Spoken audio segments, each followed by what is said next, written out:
Και πάμε τώρα να δούμε την αποκάλυψη για το σωματίδιο του Θεού. Παγκόσμιο ενδιαφέρον και ενθουσιασμό στην επιστημονική κοινότητα έχει προκαλέσει αυτή η ανακοίνωση των επιστημόνων του κέντρου CERN στην Ελβετία, ότι εντόπισαν τελικά το σωματίδιο που μέχρι τώρα υπήρχε μόνο στη θεωρία. Το μυστηριώδες μέχρι σήμερα μποζόνιο του Higgs δίνει στα σωματίδια μάζα και είναι ίσως ο τελευταίος κρίκος στην αλυσίδα της ανθρώπινης γνώσης για την πιο θεμελιώδη φύση του σύμπαντος. Το παρατεταμένο χειροκρότημα για τον 83χρονο Πίτερ Higgs ήταν η ηθική ανταμοιβή του βαθύτατα συγκινημένου επιστήμονα. Του ανθρώπου που με μια θεωρία πριν 48 χρόνια επιχείρησε να ερμηνεύσει την αρχή των πάντων. I would like to add my congratulations to everybody involved in this tremendous achievement.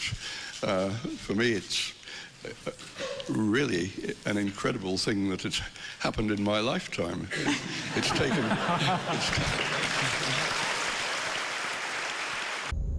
Το ερώτημα στο οποίο προσπάθησε να απαντήσει ο Higgs πριν από μισό αιώνα ήταν πώς το σύμπαν πήρε τη μορφή που έχει σήμερα. Γιατί υπάρχουν ουράνια σώματα μεγάλα ή μικρά, γιατί υπάρχουν μόρια και άτομα σε κάθε τι που υπάρχει γύρω μας. Η θεωρία του έλεγε ότι υπάρχει ένα υποατομικό σωματίδιο που έχει την ιδιότητα να προσδίδει μάζα σε όλα τα στοιχειώδη σωματίδια. Χωρίς το σωματίδιο του Higgs, το σύμπαν δεν θα ήταν ορατό και χειροπιαστό. Το ζητούμενο ήταν να επιβεβαιωθεί η ύπαρξη του σωματιδίου. Αυτό που ανακάλυψαν οι επιστήμονες του CERN είναι ένα σωματίδιο που έχει πολλές ιδιότητες με αυτό που ο Higgs υπέθεσε ότι υπάρχει.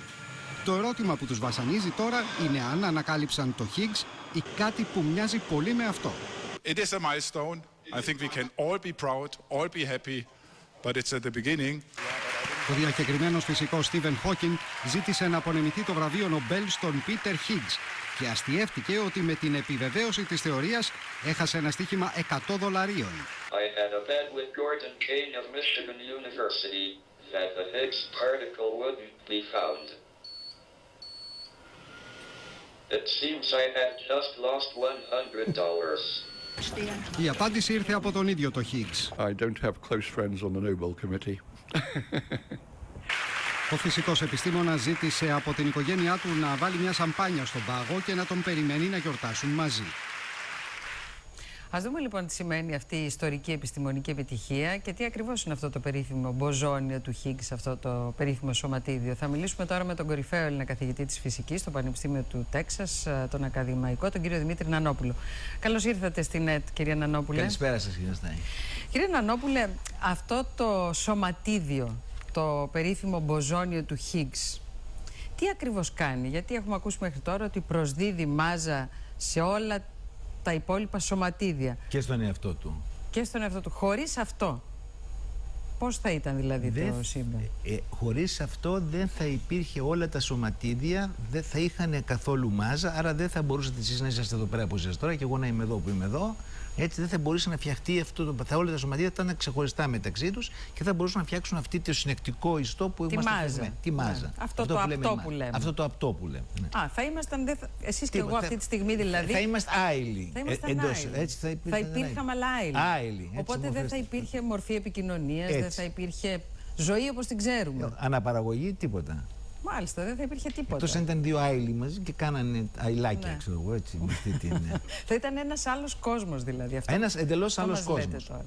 Θέλω να τονίσω κάτι μια στιγμή εδώ για να καταλάβει ο κόσμος κάτι, ότι αυτό το σωματίδιο του Higgs δίνει μάζα μόνο στο 4% από την ηλιοενέργεια που λέει το σύμπαν. Υπάρχει και η λεγόμενη σκοτεινή ύλη, η οποία αυτή την ακουμπάμε, που είναι 23%, αλλά πιστεύουμε ότι το CERN σε λίγο θα βρει και το σωματίδιο αυτά που έχουν αυτή τη σχέση, έτσι, να το ξεκαθαρίσουμε αυτό. Πετε μου κάτι, ο απλός πολίτης στον κόσμο ολόκληρο αναρωτιέται εάν πρέπει να χειροκροτήσουμε μέσα στα προβλήματα που υπάρχουν παγκοσμίως της καθημερινής ζωής.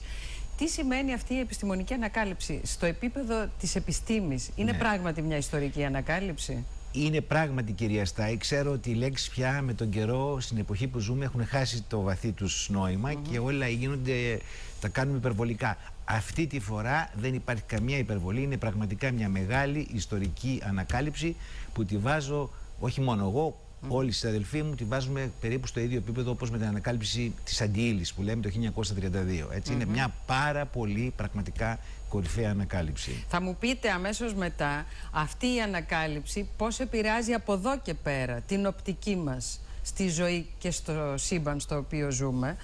Θα ήθελα όμως να μου πείτε αν εσείς το είχατε πιστέψει αυτό από την αρχή. Γιατί είδαμε ότι ο Στίβεν Χόκινς, αυτός ο μεγάλος επιστήμονας από το αναπηρικό του καροτσάκι, έβαζε και στοιχήματα ότι ούτε πρόκειται να ανακαλυφθεί και προφανώς δεν πίστευε ότι είναι και θεμελιώδες. Ναι, έχει χάσει και άλλα στοιχήματα. Λοιπόν, έχει βάλει και με εσάς στοιχήματα. Όχι με μένα, ναι, αλλά δεν έχει. Ακούστε, για τους παραδειμούντες στην Ιερουσαλήμ που λέμε, ξεχάσει και τα ελληνικά μου, ήταν όλα αυτά τα χρόνια τόσο θεμελιώδες συστατικό όλης αυτής του μοντέλου το οποίο έχουμε για το σύμπαν, που αν αυτό δεν υπήρχε, όπως είχα πει, εκεί είχα βάλει στοίχημα, είχα πει αν δεν το βρούνε θα πάω για ψάρεμα. Σε ένα ελληνικό. Το είχατε βάλει σε αυτό το στοίχημα Όχι, το είχα πει σε κάποιο περιοδικό ελληνικό ή το είχαν βάλει μέσα και στο εξώφυλλο. Ότι άμα θα πάω για ψάρεμα. Εντάξει, αυτό το στοίχημα το κέρδισα. Δεν πάω για ψάρεμα. Στους Εσκιμώους.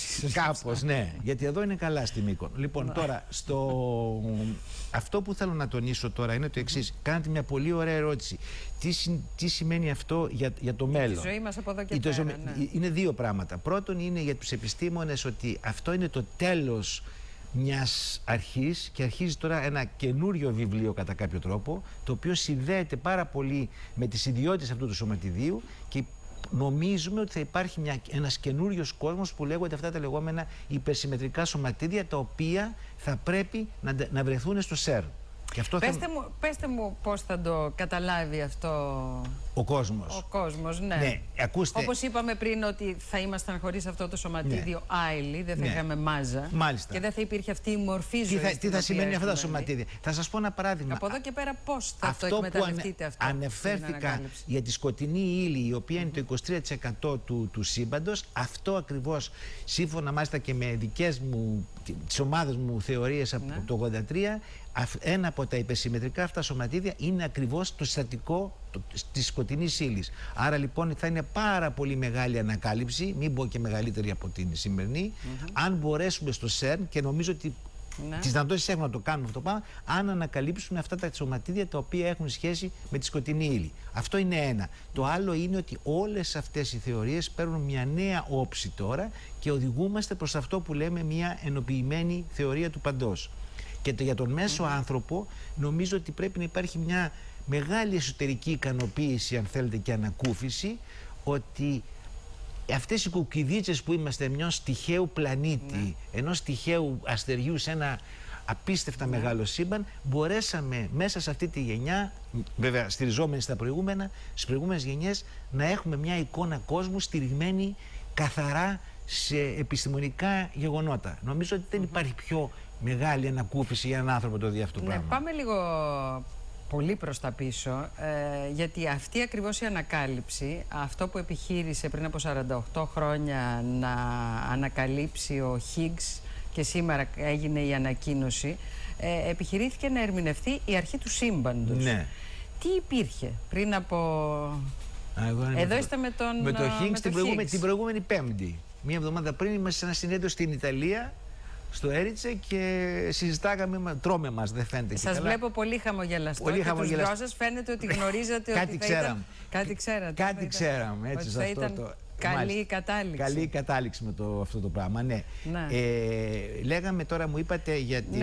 Πάμε πίσω πολύ, στην αρχή του σύμπαντος. Το σημείο της μεγάλης έκρηξης, όπως έχουμε μάθει να λέμε. Μάλιστα. Τι υπήρχε τότε και πώς οδηγηθήκατε όλοι οι επιστήμονες μαζί, ξεκινώντας από το Higgs, να βρείτε αυτό το τότε. Ναι, κοιτάτε, αυτό ήταν μια θεωρητική επεξεργασία γεγονότων, το οποίο κατέληξε μέσα από μαθηματικές σχέσεις σε αυτό το πράγμα και το οποίο απέδειξε ο Higgs και αργότερα και άλλοι ότι αυτό μας έδινε μια, αυτό που λέμε, αυτοσυνεπή θεωρία. Είναι πάρα πολύ μεγάλο πράγμα, ανεξάρτητα από τις πειραματικές επαληθεύσεις, γιατί αν πειραματικά δεν επαληθούν, τότε δεν ισχύει αυτή η θεωρία, δεν το συζητάμε, αλλά να έχει και αυτή τη μαθηματική αυτοσυνέπεια. Ήταν η μαθηματική αυτοσυνέπεια που οδήγησε το Higgs σε τέτοιου είδους δρόμους, αν θέλετε, με αυτό το πράγμα. Και να έχουμε τώρα, 48 χρόνια μετά, καταλαβαίνετε την ευτυχία αυτού του ανθρώπου. Έτσι, ναι, βλέπω ότι είσαστε όλοι πάρα πολύ ευχαριστημένοι, γιατί σας ανοίγει καινούριους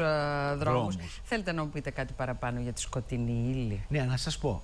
Να σας πω με μεγάλη μου χαρά. Ακούστε, ξέρουμε ότι υπάρχει, δεν ξέρουμε τη σύστασή της. Το πώς το ξέρουμε... Ας πούμε εσείς και εγώ έχουμε στοιχεία σκοτεινής ύλης. Πού βρίσκεται η σκοτεινή ύλη? Η σκοτεινή ύλη βρίσκεται, είναι παντού. Προσέξτε να δείτε, έτσι, και ακόμα και εδώ πέρα μπορεί να υπάρχει κομμάτι από τη σκοτεινή ύλη. Προσέξτε, είναι όμως αλληλεπιδρά πάρα πολύ ασθενώς με τα σωματίδια τα δικά μας κατά κάποιο τρόπο. Αλλά προσέξτε κάτι να πω, να καταλάβει ο κόσμος, ότι όταν δημιουργήθηκαν οι πλανήτες και οι αστέρες και οι γαλαξίες κτλ., δεν είναι τίποτα αποτελέσματα παρά είναι ενεργειακών διακυμάνσεων, τυχαίων ενεργειακών διακυμάνσεων, και αυτές οι διακυμάνσεις, αν ήταν από μόνες τους και δεν υπήρχαν κοντά εκεί να είναι αυτά η σκοτεινή ύλη, δεν θα μπορούσαν να έχουν δημιουργηθεί οι γαλαξίες. Δηλαδή είναι σαν ένα στήριγμα για να δημιουργηθεί. Δεν θα υπήρχε το σύμπαν. Δεν θα υπήρχε δηλαδή βασικά, όπως μπορούμε να το πούμε και έτσι, είναι ένα βασικό το οποίο μετά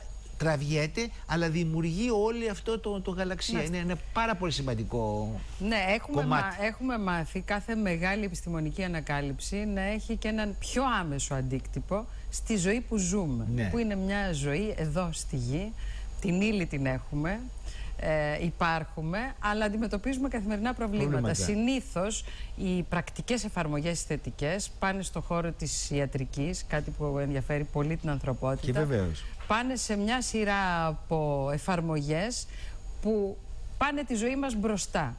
Πέστε μας λοιπόν, υπάρχει κάποια τέτοια πρακτική εφαρμογή από αυτή την ανακάλυψη? Κοιτάτε, στο άμεσο μέλλον δεν το βλέπω αυτό το πράγμα. Από την άλλη μεριά, όπως είχε πει και ο μεγάλος Φαρέιντεϊ τον 19ο αιώνα, κανένας δεν ξέρει τι περιμένει από ένα νεογέννητο μωρό κατά κάποιο τρόπο. Έτσι. Δηλαδή, οπότε δεν μπορώ να πω ότι δεν θα έχουμε ποτέ καμία εφαρμογή. Από την άλλη μεριά, οφείλω να πω, είναι τις παράπλευρες ανακαλύψεις, δηλαδή δουλεύουν άνθρωποι τώρα περίπου 25 χρόνια για να χτίσουν αυτόν τον επιταχυντή, για να κάνουν αυτά τα πειράματα, έτσι. Εκεί έχει πέσει πάρα πολύ μεγάλο μυαλά, έχουν πέσει για να γίνουν αυτά τα πειράματα και να φτάσουμε στο σημερινό αποτέλεσμα, που σημαίνει ότι είμαι σίγουρος ότι θα έχουν κάνει σίγουρα τεχνολογικές μεγάλες ανακαλύψεις, οι οποίες σιγά σιγά θα βγουν και στην πράξη. Αυτό θα το έλεγα σαν παράπλευρη, κατά κάποιο τρόπο, παράπλευρο κέρδος. Συνήθως λέμε παράπλευρη απώλεια, σε αυτή την περίπτωση θα το πούμε παράπλευρο κέρδος σε αυτή την ιστορία. Ναι, αυτό το παράπλευρο κέρδος θα είναι πολύ σημαντικό τη στιγμή που θα μπορέσετε να το σχηματοποιήσετε μέσα από αυτή την ιστορική ανακάλυψη. Θέλω να μου πείτε, επειδή αυτή η ανακάλυψη παραπέμπει ευθέως στην αρχή του σύμπαντος, στη δικιά μας αρχή, εν πάση περιπτώσει, η Εκκλησία έχει μια τελείως διαφορετική προσέγγιση γι' αυτό. Πέστε μου για την πιθανή σύγκρουση και τις αντιδράσεις που έχουν ήδη υπάρξει, τη δικιά σας τοποθέτηση. Κοιτάτε, εγώ πιστεύω ότι η θρησκεία και η επιστήμη είναι λίγο διαφορετικά πράγματα και νομίζω ότι η θρησκεία ή το ζήτημα του Θεού είναι καθαρά εσωτερικό θέμα του καθενός. Και δεν νομίζω ότι... Δεν υπάρχει συγκρουσιακό πεδίο, λέτε. Δεν θα πρέπει να υπάρχει και κατά κάποιο τρόπο, όπως η επιστήμη δεν πρέπει να μπαίνει στη θρησκεία και η θρησκεία δεν πρέπει να μπαίνει στην επιστήμη. Έτσι, γιατί αυτή τη στιγμή αυτή η ανακάλυψη λέει ότι εμείς, όπως το είπατε πολύ παραστατικά, εσείς και εγώ δεν θα βλεπόμαστε αυτή τη στιγμή, θα ήμασταν άειλοι. Αυτό δεν το παραδέχεται βεβαίως η θρησκεία, που θεωρεί ότι τελείως διαφορετικός είναι ο τρόπος της προέλευσής μας και των ανθρώπων, των όντων, αλλά και του σύμπαντος στην γενικότητά του. Κοιτάτε, για να πω κάτι τώρα σε αυτό, νομίζω ότι μην τους αδικούμε και όλα τους θρησκευόμπους, τους θεωρητικούς των διάφορων θρησκειών. Έτσι νομίζω ότι ακόμα και ξέρω παραδείγματος χάρη, δεν ξέρω στην Ορθόδοξη, αλλά ξέρω ότι η Καθολική Εκκλησία έχει παραδεχθεί την θεωρία της εξελίξεως του Δραβίνου. Δηλαδή πιστεύετε σε μια συμπόρευση τελικά? Θα έλεγα σε συμπόρευση. Εμένα δεν με απασχολεί προσωπικά το θέμα, αλλά αυτό που ήθελα να πω εδώ καθαρά είναι ότι δεν μπορεί η επιστήμη βρίσκει αυτά που βρίσκει και είναι καθαρά στηριγμένη σε πειραματικά δεδομένα, τα οποία δεν σηκώνουν καμία αμφισβήτηση. Δεν δουλεύουμε ούτε με δόγματα ούτε με ατζέντες. Είναι αποτέλεσμα έρευνας. Δεν είναι του μη ερεύνα. Έτσι, μπράβο. Έτσι. Κυρία Νανόπουλε, σας ευχαριστώ πάρα πολύ για την απόψινή συζήτηση και ελπίζω και σας εύχομαι να έχετε κι άλλες τέτοιες ανακαλύψεις ιστορικές και να μας τις παρουσιάζετε σε μια παγκόσμια κοινότητα. Σας ευχαριστώ πάρα πολύ. Καλά. Σας ευχαριστώ πάρα πολύ.